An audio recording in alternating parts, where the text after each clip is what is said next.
Okay, Assalamualaikum warahmatullahi wabarakatuh. Okay, ini adalah video pembelajaran untuk minggu ni bagi kelas 1 sukses.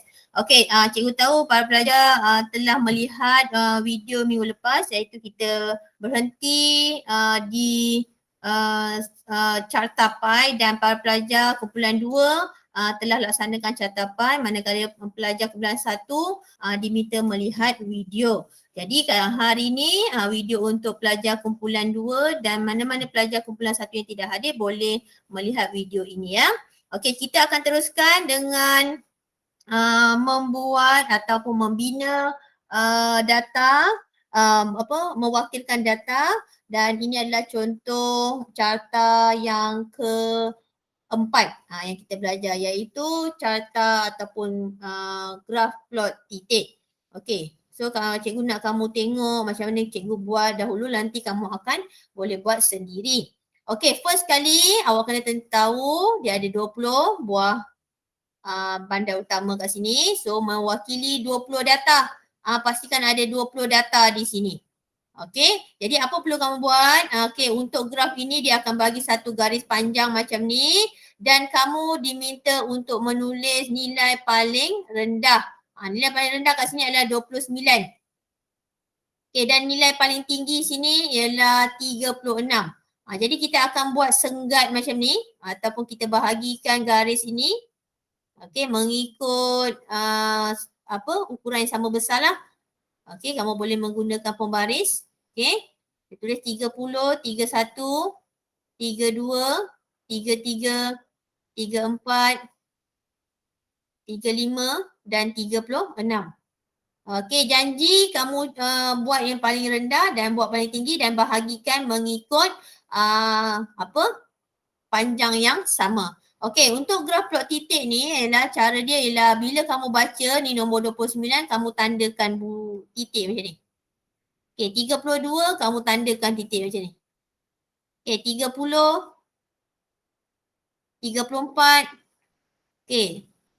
Setiap kali baca, potong. Sebab apa? Nak elakkan kita keliru. Okey, 30 pula kali kedua, letak macam ni. Dan kamu akan ulang benda yang sama untuk semua data. Okey, 35. 30 ni, tambah lagi kat sini. Dan 34. 36. 34 lagi. 35, 30, 34, 36, 35, 29 dan 29. So ada 2 kali di sini. Okey, ini sahaja, macam ni sahaja cara mewakilkan pada plot titik. Okey, very simple. Okey, cuma dia punya agak sukar waktu kita nak buat dia punya ni lah skala pada bawah ni. Okey. Terusnya yang ni cikgu nak kamu tengok dulu, perhatikan nilai paling rendah iaitu 1. Okey, paling tinggi 6. So 1, 2, 3, 4, 5, 6. Lepas tu kamu plotkan sebagaimana yang cikgu ajar tadi. Okey, dijadikan sebagai homework. Okey, begini pun sama. Okey, cari nilai paling rendah iaitu 15. Okey. 16, 17, 18, 19, 20, 21, 22, 23, 24, 25. Paling tinggi 25. Okay, lepas tu kamu tuliskan semua nilai di sini. Ni tulis. Ni semua tulis ya. Tulis dia punya nombor-nombor ni. Lepas tu kamu plotkan sebagaimana contoh nombor 1. Okey, begini pun, yang ini pun sama. Cuma kalau kita tengok kat sini nilai paling rendah ialah 12. Okey, nilai paling tinggi ialah 59. Okey, 59. So kita akan buat terlalu jauh kat sini dengan garis yang pendek kan. Jadi cikgu nak kamu buat 10, 20, jarak-jarakkan ke sini. 30, 40, okey, 50, dan 60. Okay, jadi bila kamu tandakan 12 tu dia mungkin di sini. Di sini. Ni 12. 23. 1, 2, 3. Ni 23. 47. 1, 2, 3, 4, 5, 6, 7. Di sini. Okay, 55. 1, 2, 3, 4, 5. Okay, apa lagi kat sini? 23 sudah, 47. 47 ada 2 kali. So buat macam ni.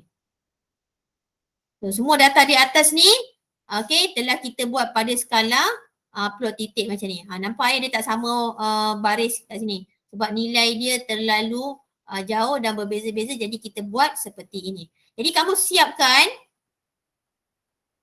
sebab very simple untuk kamu faham sebenarnya, siapkan sebagai homework dan kita akan tengok pada sesi bersemuka akan datang.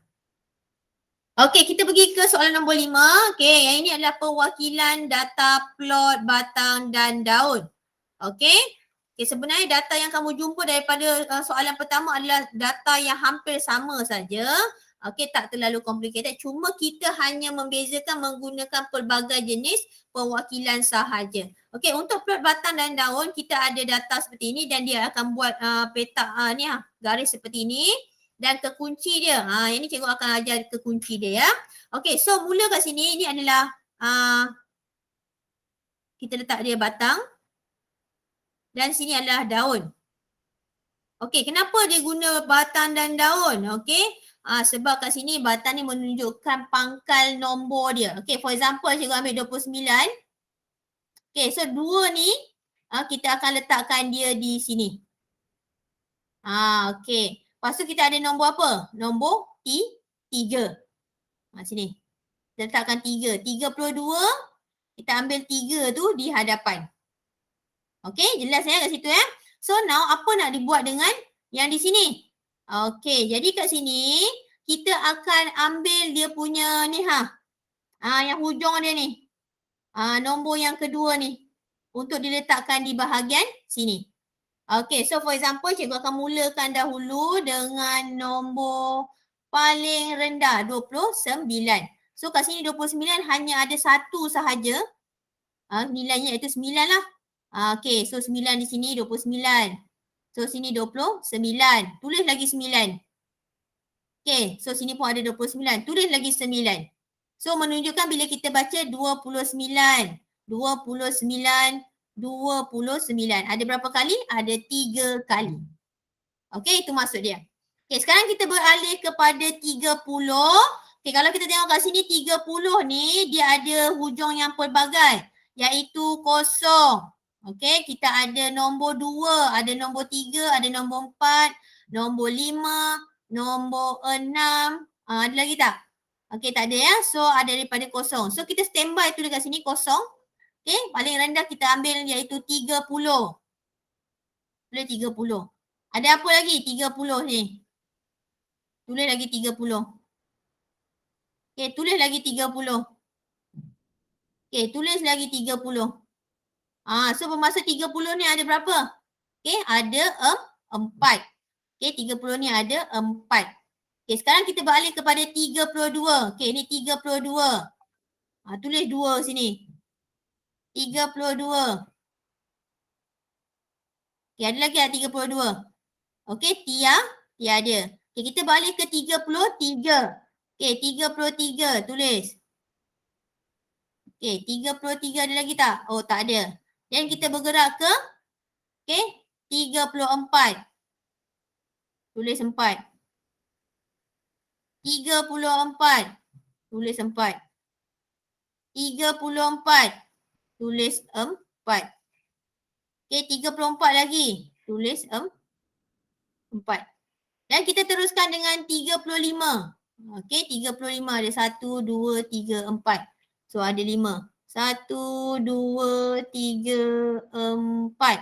Okey, dan 36 ada 2. Tak cukup kat sini. Tulis 6 dan 6. Okey, jadi kamu akan kontrol lah tulisan kamu ni. Jadi kat sini kalau tak nampak kan. Kita terangkanlah sikit. Ni 6, 6. Okey, jadi ini menunjukkan 20, 30, 30, 30, 30. Tu cara bacanya.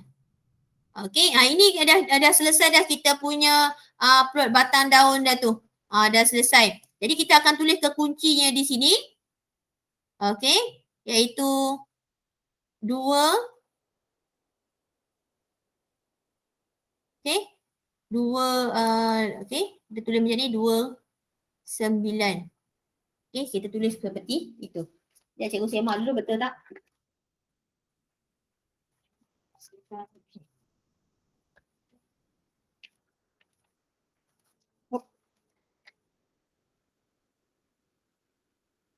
Okey, kita buat macam tu. 2 garis panjang ni.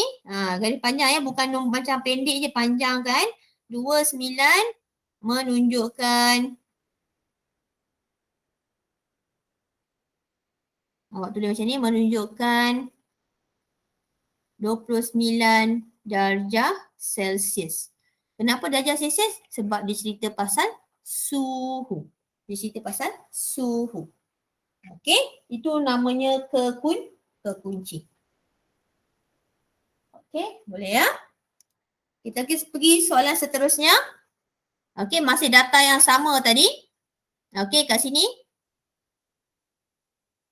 Okey, data dia. Okey, kalau kat sini data dia ada 2. Okey, data dia ada satu nombor saja. Okey, ada satu nombor saja. So, apa kita nak buat? Okey, kalau data ada satu nombor saja, contoh 1 kan. 1 ni sebenarnya kalau kita nak tulis, dia boleh jadi tulis 01. So, 0 ni akan jadi batang. Manakala daun ni, kita akan letak nombor 1. 1 ada berapa? 1, 2, 3, 4. Tulislah 4. Okey, lepas tu nombor 2 ada tak? Ada nombor 2, ada 1. Nombor 3 ada berapa? 1, 2, 3, 4. Okey. 3, 3, 3, 3. Okey, nombor 4 ada berapa? Ada 2. 4, 4. Nombor 5 ada 3. 5, 5, 5. Nombor 6 ada 1. 6.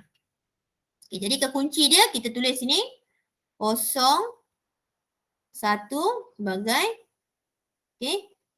menunjukkan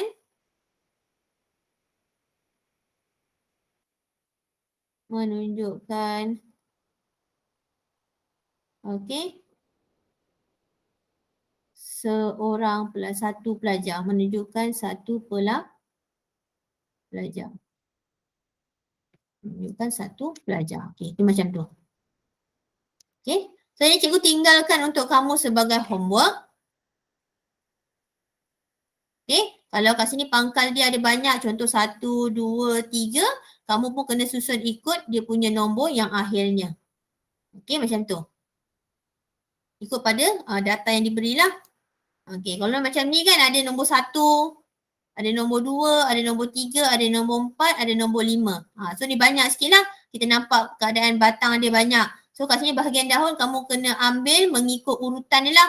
Kalau yang ini, kalau mula pangkal 1, kita hanya jumpa 12 je. Jadi kamu akan tulis 12. Sebanyak berapa kali? 2 kali.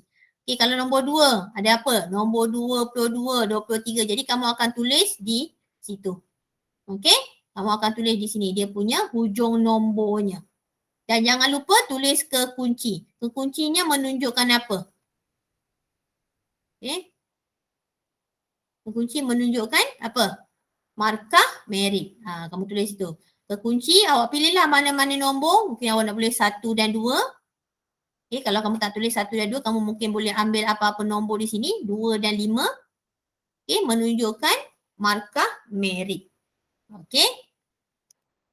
Okay, kita akan pergi ke soalan nombor 6 sampai soalan akhir. Ini merupakan soalan yang mana kamu diminta menjawab berdasarkan data yang diberi. Jadi kamu kemahiran di sini adalah kemahiran untuk membaca carta. Okey, jadi bila kamu dapat carta, kamu kena baca. Okey, kat sini carta palang ya. Carta palang ni iaitu carta bar. Okey, beberapa buah kedai ya yang menjual pelitup muka. Okey, jadi kamu baca data atau carta tu, baru kamu jawab soalan di sini. Okey, sebagai contoh soalan pertama, berapa buahkah kedai yang berjaya menjual lebih daripada 50 kotak penutup muka? Jadi kat sini kamu kena bacalah.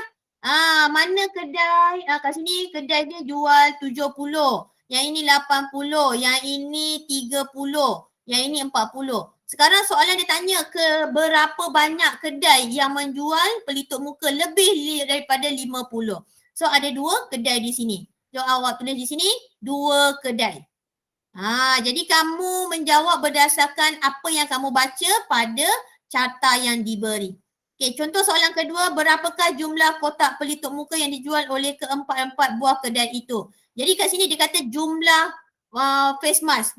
Berapa jumlah kotak? Jadi bila dia kata keempat-empat buah kedai dan berkaitan dengan jumlah, kamu perlu tambahkan ke semuanya. 70 tambah 80 tambah 30 tambah 40. Okay, use your calculator and get your answer. Okay, seperti ini. Okay, soalan ketiga, hitung purata jualan kotak pelitup muka bagi setiap kedai. So I'm very sure that you have learned the meaning of purata. Apa maksud purata itu? Purata ialah hasil tambah ke semua jumlah, ke semua nilai dibahagikan dengan 4. For example, you have 70, tambah 80, tambah 30 dan tambah 40. Okay, dibahagikan dengan 4. Kenapa bahagi 4? Sebab we have only 4 shops. Okay, ada 4 kedai sahaja. So you akan dapat purata di sini. Okay, this is your answer. You need to use your calculator to get your answer. Okay, tulis jawapan di sini. Okay, seperti ini ya. So kemahiran membaca data sangat-sangat diperlukan. Okay, ini contoh soalan yang sama seperti soalan yang pertama tadi. Okey, sekarang pergi ke carta pie pun sama, okey. Mentafsir data kita panggil. Di sini adalah menunjukkan jualan puding bagi sebuah kedai dalam tempoh 4 hari. Hari yang dia jual ialah Isnin, Jumaat, Sabtu dan Ahad. Jadi dia buat dalam carta pie dan melibatkan sektor. Okey, jadi bilangan puding yang dijual pada hari Sabtu ialah 70 bekas. Tulis infonya di sini. 70 bekas, okey, bersamaan dengan 140 darjah. Okay, soalan sekarang suruh cari nilai X. Di sini adalah kemahiran kamu untuk menggunakan sudut konjugat. Sudut konjugat mempunyai nilai 360 darjah. So macam mana you nak dapat nilai X? Okay, dengan menggunakan sudut konjugat. Okay, awak kena gunakan 360 darjah. Okay, 360 darjah tolakkan dengan Isnin 70 darjah. Tolakkan dengan Jumaat. Jumaat tu tak bagi tahu. Tapi kamu dah tahu dah nilai tu sudut tegak. So nilainya adalah 90 darjah. Then you akan tolak dengan Sabtu, barulah kamu dapat jawapan. Okey, sekarang menjawab soalan B pula. Berapakah bilangan puding yang dijual dalam 4 hari tersebut? Okey, macam mana dapat bilangan puding dalam 4 hari tersebut? Okey, jadi apa yang perlu kamu buat ialah kamu perlu mencari nilai, dia punya nilai bagi setiap hari. Berapa jumlah puding yang dijual pada setiap hari, baru kamu tambahkan. Okay, for example kat sini, okay, hari Sabtu. Kita guna kemahiran nisbah kat sini ya. Okay, nisbah ya. Sabtu dia jual 70. 70 bersamaan dengan 140 darjah. Okay, jadi kita buatlah guna nisbah. Okey, 70 kalau 7, okey, bermaksud kalau satu hari bawa berapa, satu hari pula berapa banyak dia jual. Okey, jadi kita ambil pula contoh Jumaat. Okey, Jumaat ada 90 darjah. Okey, berapa dia jual di sini? Okey, jadi kita gunakan teknik kita mendapatkan nisbah pada soalan bab 5 yang kita pernah belajar itu. So dengan menggunakan kalkulator, kamu hanya akan buat apa? Okey, darab silang. Okey, darab silang ataupun kaedah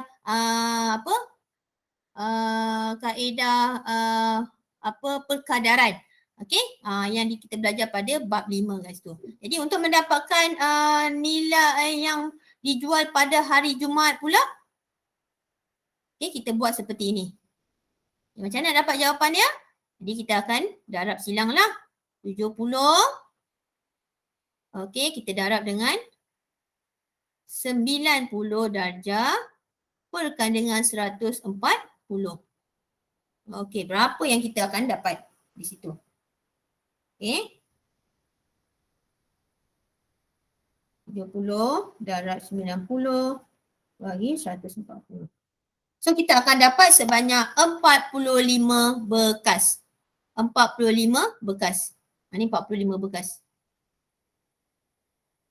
So awak tulis di sini Jumaat 45 bekas. Kemudian awak buat pula untuk hari Isnin. Guna kaedah yang sama. Okay, guna kaedah yang sama. Sebentar cikgu tambahkan dia punya page kat sini. Okay. 70 ni Sabtu. Sabtu 70, 140 darjah. Okay, Jumaat 45 sama dengan 90 darjah. Sekarang kita nak dapatkan untuk hari Isnin. Okay, hari Isnin. Okay, hari Isnin berapa? Tapi dia punya jumlah sudutnya berapa tadi? 70 pula. So kita kena buat kaedah yang sama tadi. Iaitu kita buat darab silang. Okay, iaitu 45 darabkan 70 bahagi 90. Okay, don't forget to put degree like that. Okay, 45 darab 70 bahagi 90. So kamu akan dapat 35 bekas pada hari Isnin. Okay, bila kamu dah kira macam tu, kamu tulislah di sini sebagai info kamu. Okay, 35. Okay. So macam mana pula nak kira untuk hari Ahad? So Ahad ini adalah bergantung kepada jawapan kamu di sinilah. Okay, kalau kita kira di sini, kita akan dapat 100, bukan?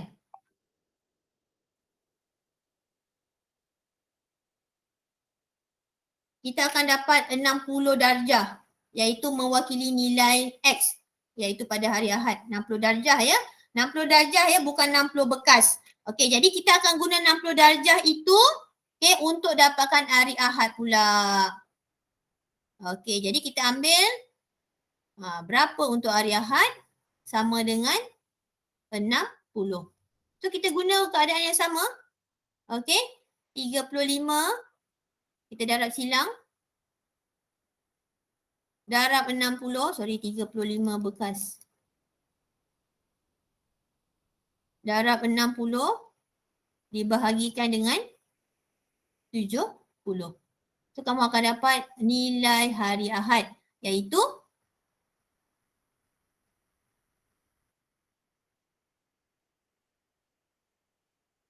30 bekas. Okay, iaitu 30 bekas. Okay, jadi kamu dah dapat nilai-nilai ini. Okay, dah dapat nilai-nilai bekas ni. Kamu kena dapatkan jumlah keseluruhan berapa jualan yang dijual dalam 4 hari tersebut. Itulah kehendak soalan B itu. Okay. Lepas tu yang C pula, kamu boleh jawab cari bilangan puding yang dijual pada hari Ahad. Okay, tadi kita dah dapat dah kan? Berapa bilangan puding yang dijual pada hari Ahad? So jawapan ada pada di sini. Okay. Yang ini pun sama, kamu tengok dan fahamkan contoh yang pertama dan buat. Okay, ini pula contoh pentafsiran data daripada graf garis. Okay, jadi kat sini kita tengok ya, graf ni turun naik. Okay, nyatakan jumlah wang yang disimpan pada tahun 2014. Jadi kita tengoklah jumlah wangnya. Okay, jumlah wang ni atas sikit daripada 3,000. So berapakah nilai dia? Okay, berapakah nilai dia? Awak kena kira di situ. Okay, hitung purata wang. Okay, dah jumpa dah perkataan purata wang. Okay, jadi purata itu ialah hasil tambah semua data perkan dengan bilangan tahun. So sini berapa? Sini berapa? Sini berapa? Sini berapa? Sini berapa? Awak tambahkan kemudian perkan dengan 5. Kenapa perkan dengan 5? Kerana kita ada 5 tahun data. Okay, 5 tahun data. barulah kamu dapat nilai purata tersebut. Okey. Ni pun sama, dia akan jadikan sebagai kerja rumah kamu dan ini yang merupakan soalan seterusnya ialah plot batang daun dan plot titik. Sama juga dan kamu diminta untuk mentafsir data-data tersebut untuk mendapatkan jawapan. Okey, good luck untuk kamu dan terus berusaha untuk belajar dan fahamkan kehendak soalan. Itu saja untuk hari ini. Diharap para pelajar dapat melengkapkan modul dan uh, dan kita akan jumpa pada minggu hadapan. Okey, itu saja. Terima kasih. Assalamualaikum.